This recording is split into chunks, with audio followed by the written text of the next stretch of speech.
Bismillahirrahmanirrahim. Selamat pagi semuanya. Assalamualaikum warahmatullahi wabarakatuh. Kali ini saya akan membahas tentang penerapan Swiss Cache ataukah pengujian dalam bentuk Select Cache ataukah Swiss Cache di dalam pemrograman Android Studio, karena ada beberapa permintaan teman-teman. Nah, oke, saya coba akan mendemokan nanti, akan membuat tahap demi tahap.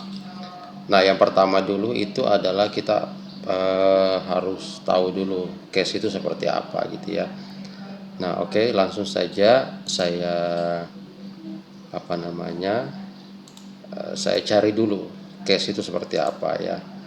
Nah, di dalam cache saya cari di Google aja dulu ya, seperti apa itu cache. Nah, di sini saya menuliskan misalnya select cache ya, jadi select cache pada Java ya, ataukah Android boleh ya.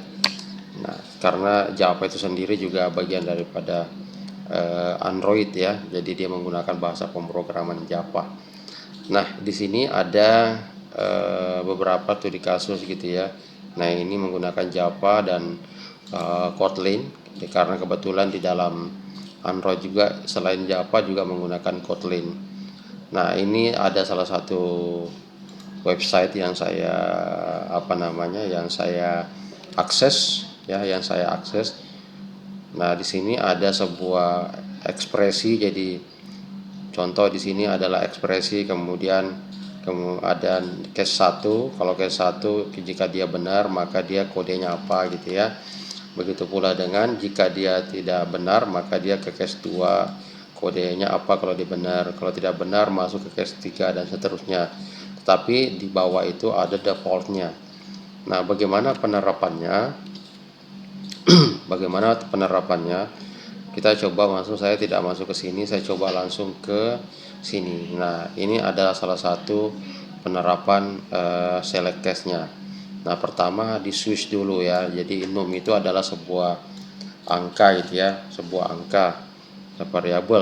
variabel yang bertipe bukan angka tapi sebuah variabel yang bertipe data string. Nah, kalau saya lihat di sini bahwa dia membuat sebuah variabel num dulu bertipe data string, kemudian dilakukan pengujian apabila dia tidak kosong ataukah dia tidak null, maka dia mengambil datanya ya, kemudian di switch. Ketika dia nilainya 1 maka dia Monday, ketika dia nilainya 2 maka dia Tuesday, ketika dia nilainya 3 Wednesday, dan seterusnya. Ini ya menggunakan hari gitu ya. Nah, itu bisa saja kita lakukan seperti itu. Nah, yang pertama coba kita buat dulu projectnya ya. Kita buat projectnya dulu supaya supaya langsung paham seperti apa sih modelnya. Nah, oke, saya coba membuat sebuah project.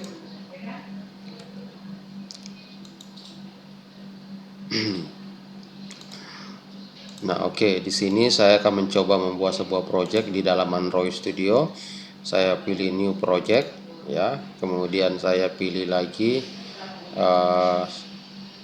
new project, kemudian di dalam new project ya, ini di dalam new project saya akan memilih salah satu template yang sudah disiapkan, yaitu empty activity. Kemudian saya pilih next. Selanjutnya saya pilih ini nama projectnya, anggaplah ini adalah pertemuan 3 ya. Nah, pertemuan ketiga. Nah, oke, di sini saya tetap menggunakan Java, pemrograman Java ya, kemudian API-nya minimal 21. Ini sudah saya jelaskan di video sebelumnya. Langsung saja. Kemudian ini adalah lokasinya juga sudah saya jelaskan video sebelumnya. Ini Anda klik finish ya. Anda klik finish. Nah, kita akan mencoba tunggu sampai muncul. Nah, ini sungguh sampai muncul hasilnya nanti ya. ini. Nah, sampai dia muncul hasil sebuah project. Kita tunggu sampai selesai karena itu masih ada program loading ya. Nah, kemudian selanjutnya kita mencoba membuat sebuah form saja langsung di dress, kemudian layout, activity main, XML. Nah, di sini teman-teman kita membuat desainnya. Hello World-nya saya hapus ya. Nah, Hello World-nya saya hapus, kemudian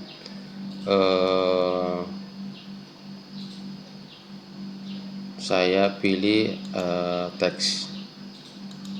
Saya menggunakan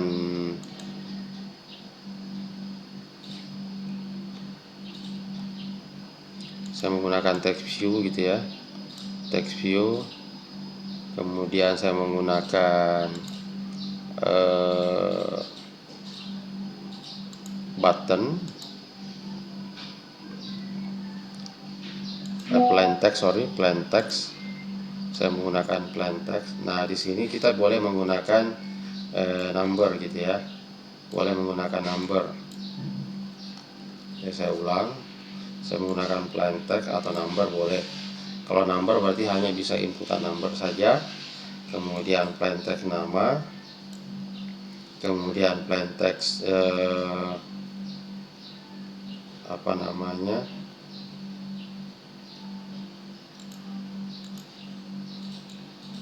plain text lagi, kemudian button ya, ini button, kemudian button lagi. Ini saya coba menggunakan ini, saya coba ya, jadi ini adalah sebuah entry data pelanggan misalnya gitu ya, entry data pelanggan. Nah, ini saya tarik seperti ini, kemudian layout width-nya dijadikan 0 dp, bukan layout height tapi layout width. Nah, kemudian kiri kanannya kasih 16 supaya ada jarak dari sana ya. Nah, kemudian ini juga ditarik ke atas ya, seperti itu. Nah, kemudian ini supaya center entry data pelanggannya ini, cari di sini alignment center ya. Nah, ini text alignment, saya pilih center. Nah, kemudian begitu pula dengan plain text nama, plain text ini saya tarik ke kiri dan ke kanan, di atasnya juga iya. Nah, kemudian sama juga ini adalah untuk layout width-nya. Layout width-nya saya kasih 0 dp, kemudian kiri kanannya 16 dan ini juga 16. Jadi ini saya ganti, teksnya saya hilangkan, tapi saya kasihin itu adalah kode pelanggan,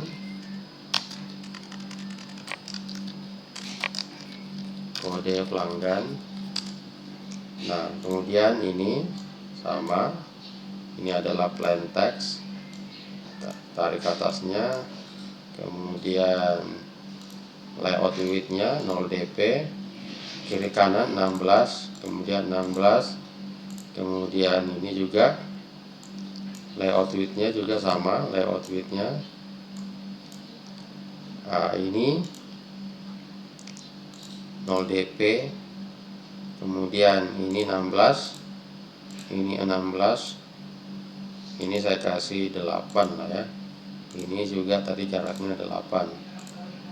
Nah, kemudian button juga begitu ya, button. Nah, oke, jadi di sini layout width-nya 0 dp, 16. Nah, ini juga 16, kemudian ini saya kasih 16, kemudian ini 0 dp kiri kanan, kemudian 16, lalu saya tarik ke atas 8. Nah, oke, di sini saya hapus teksnya. Sorry. Teksnya saya hapus ya, jadi bukan komponennya seperti yang di atas. Ini hintnya, saya cari hint. Kalau tidak dapat hint, itu sudah saya jelaskan di video sebelumnya ya. Ini saya masukkan nama pelanggan, gitu ya, nama pelanggan ini, kemudian nomor HP, nomor handphone, nah gitu ya. Kemudian button ini adalah buttonnya itu bukan hint tapi di teks ini, data baru, kemudian keluar gitu ya. Nah, oke, kemudian coba saya buat lagi. Ini adalah ID-nya, jangan lupa ID-nya kita kasih nama ID pelanggan. Kemudian di sini nama pelanggan, dan yang terakhir adalah nomor HP. Jadi satunya adalah ID pelanggan, ID nama pelanggan, nomor HP, atau saya kasih jangan ID lah, kode gitu ya, kode pelanggan. Kemudian data barunya ini adalah saya BT baru, kemudian BT keluar. Nah, oke ya. Nah, di situ kalau kita sudah kalau kita sudah membuat sebuah form seperti ini, sekarang tinggal dieksekusi untuk ke kode program. Nah, kode programnya seperti apa?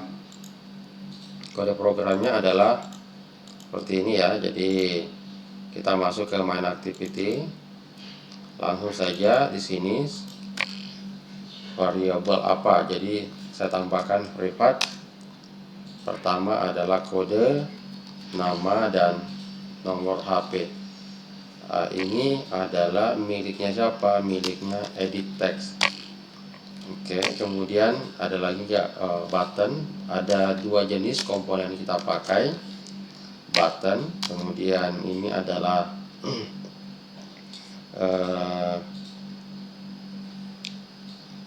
baru ya, baru dan keluar gitu. Nah, kemudian setelah itu kita kenalkan variabel yang di atas tadi ini miliknya siapa ya gitu ya. Nah, ini saya menuliskan kode yaitu edit text find view by ID r.id. Kode pelanggan gitu ya, nama ID-nya tadi gitu ya. Kemudian nama sama dengan edit text find view by ID r.id. Nama pelanggan, kemudian nomor HP. Nomor HP ini adalah edit text find view by ID r.id. Nomor HP ya. Jadi nama ID-nya tadi nomor HP atau apa saya lupa. Nomor HP, karena nomor HP ini nomor HP sama dengan variabel, saya ganti nomor ID-nya saja nomor handphone ya, nomor HP ya, saya ganti jadi ini nomor HP gitu, karena tadi ini sama. Nah, sekarang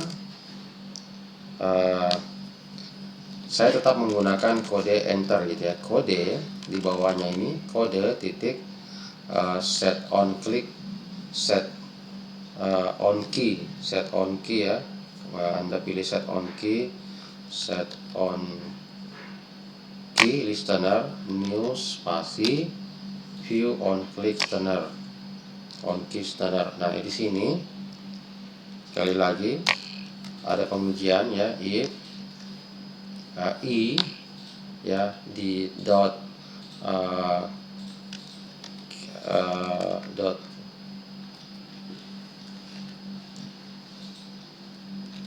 Oke, jadi untuk apa namanya, untuk on key-nya itu harus diuji, yang harus diuji adalah i-nya ya. Nah, kenapa i-nya harus diuji? Ini ya, jadi ini adalah variabelnya.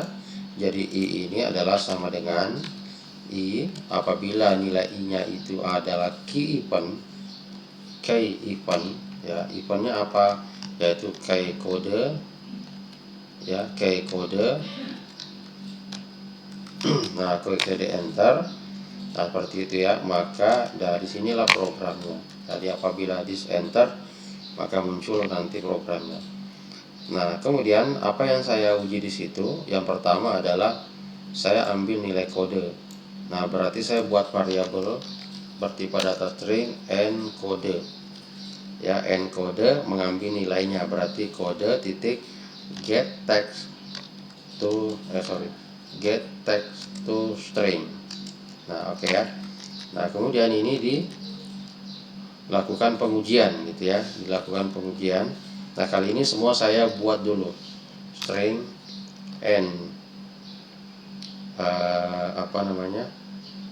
n nama ya, n nama sama dengan titik 2 dan string no hp n no hp sama dengan titik 2. Jadi itu. Nah, terus saya lakukan pengujian dengan menggunakan switch case ya. Saya menggunakan switch case. Yang pertama saya pakai switch, kemudian encode. Implementasinya seperti itu. Kurung buka, tutup kurung ya. Jadi ambil dulu nilainya. Nah, kemudian di cache. Nah, yang di cache adalah encode.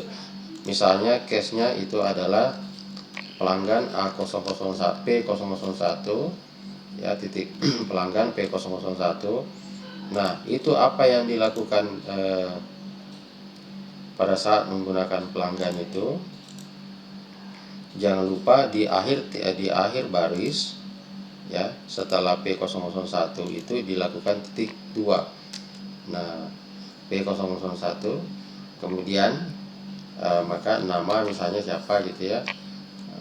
Nama ini bukan sama dengan, nama misalnya Hadriansa, kemudian no HP n no HP variabel yang tadi di atas ya, 0811544321 misalnya ya, kalau tidak ada nomor sama secara kebetulan ya. Kemudian case lagi nah, sebelum itu kita break ya, kasih break ya. Break itu untuk supaya dia tidak lost ke case berikutnya. Nah, case yang kedua yaitu P002, maka nama siapa lagi, misalnya Budi ya. Kemudian n no HP nah, n no HP sama dengan n no HP sama dengan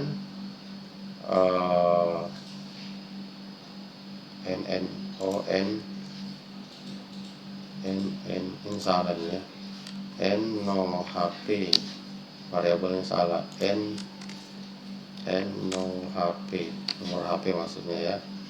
Nah, 08 dan seterusnya ya, ini sama sampel aja.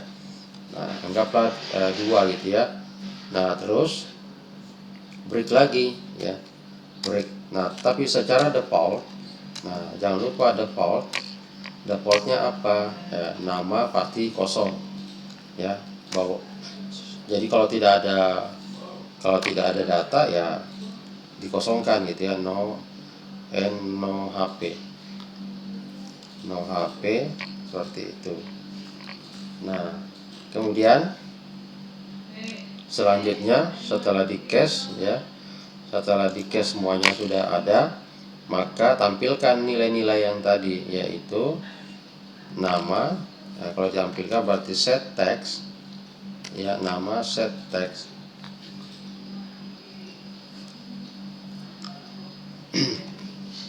ya, nama set text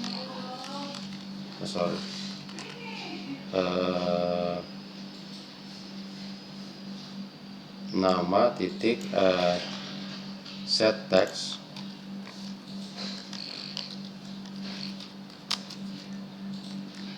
Nah ini tidak tahu kenapa nih, bentar ya. Nama, oh sudah, n nama bukan n nama. Nah ini karena tadi namanya sama double ya, jadi saya pakai tambahkan n di sini variabelnya, tidak boleh sama variabel yang di atas ini. Jadi n nama, n, oke, n nama lagi, ini juga n nama. Oke, nah nama titik set tag, nah ini baru benar, n nama.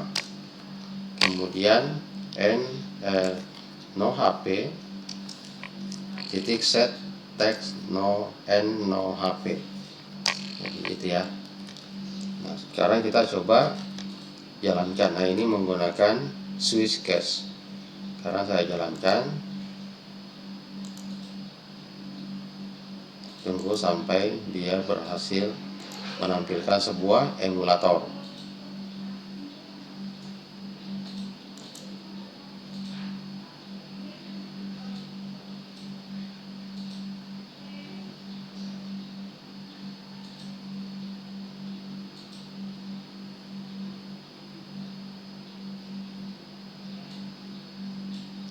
Di sini ada kesalahan error. Saya cek kembali, ini palingan Gradle-nya ya. Gradle versinya ini versi 32, 33 itu Gradle. Saya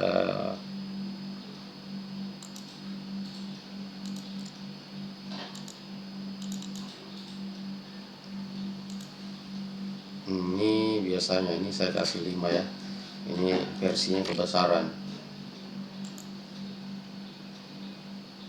Oke, saya klik 5 sinkron, kemudian jalankan kembali.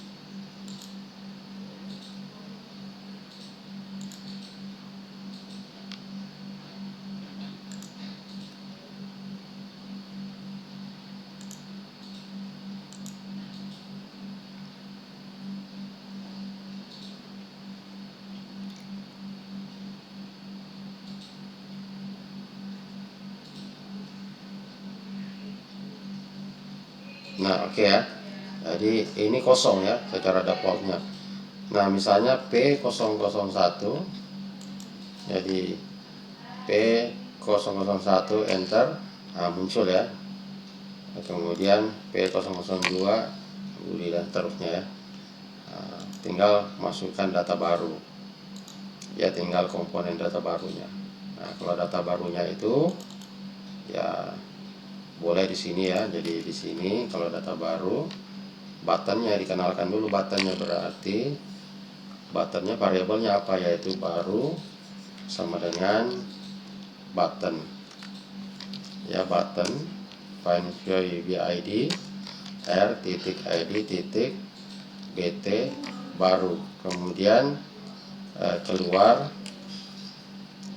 sama dengan button find by id r titik id titik bt keluar. Nah tinggal Anda masukkan baru titik set on click center spasi view on click, di enter otomatis ya.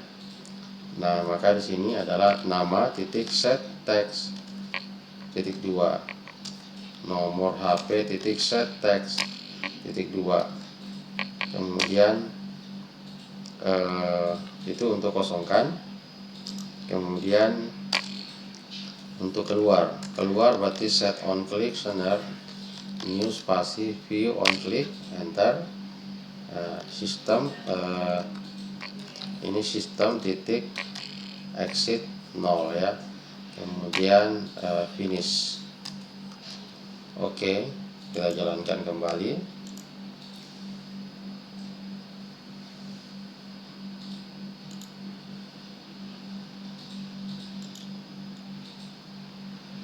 Nah oke, kalau sudah muncul, nah sekarang tinggal kita masukkan kembali tadi P001 enter, muncul data baru lagi ya, P002 F02 enter gitu ya. Nah oke, keluar. Nah sudah. Oke ya, jadi mudah ya untuk mengoperasikan atau membuat sebuah aplikasi sederhana. Itu tadi saya menggunakan Sweetcast ya atau Select Cache pada Android Studio. Kalau ada pertanyaan nanti teman-teman boleh komentar di kolom komentar. Sekian dari saya, selamat pagi, assalamualaikum warahmatullahi wabarakatuh.